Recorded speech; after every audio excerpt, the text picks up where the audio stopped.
There's a primary care shortage across the nation, especially in rural areas, but even more so in underserved populations. There just isn't enough people wanting to do that job, and it really comes down to, is there pay? What does the job look like? Are we meeting the needs of our communities? It means that there are people in our country who don't have the ability to enter into the healthcare setting in places where they will be supported in reaching their health goals. And what this equates to is patients utilizing the emergency department or urgent cares for their primary care needs. Primary care providers, we're like the gateway, right? We're the ones that are that first point of contact for a lot of people in medical care. We take care of kids when they're well for just general preventative care, all the way from those acute things, right? Broken bones, coughs, colds, ear infections, sore throats. People who have consistent, comprehensive, accessible primary care have fewer hospital admissions, fewer emergency room visits, have better disease management of their chronic health conditions, and a better quality of life.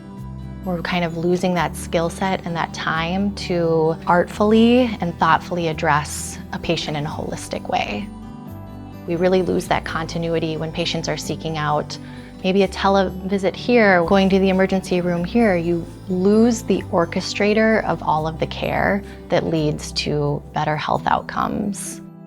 We have an aging workforce in primary care, from physicians, nurse practitioners, physician's assistants who are leaving either because of burnout or retirement faster than we can educate and get them in. We have a difficult time finding healthcare workers to come to rural settings, and that's, multifactorial. People are usually wanting to seek employment in a place where they know people or they grew up. We need more mentors, we need more preceptors in the rural setting that are willing to take and host students.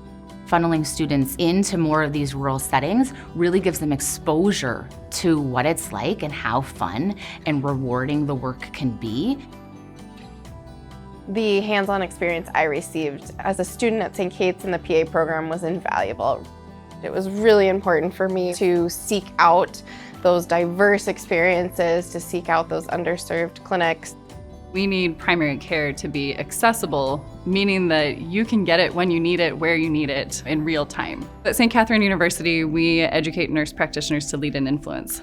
They're really tailoring this program to say we need successful, smart PAs working in primary care.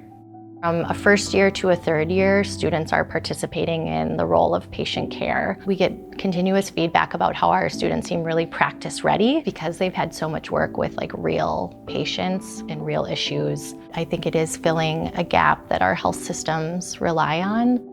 Our programs offer students an opportunity to learn through the doctorate program how to change systems. And so we give them the tools and the knowledge of health equity, of social justice, of social determinants of health, of ethics, of global health. We have these graduates who have just these hearts for service. They care, they really want to show up, but they want to do that in the places where there's gaps. In all of the chaos that is primary care, there's only really one important thing. That's your patients. So I think it's holding on to that, keeping that close, and making sure you're doing right by them, however that means. My students give me hope that we are creating the next generation of healthcare workers who have such thoughtfulness and passion and care for their patients, for their communities, for whole populations where they want to make a difference, where they want to be present as a nurse practitioner. We need the future healthcare worker, right? We need those people that have new ideas and can collaborate and innovate. We need your time, your talent, your knowledge, and your heart to continue this work.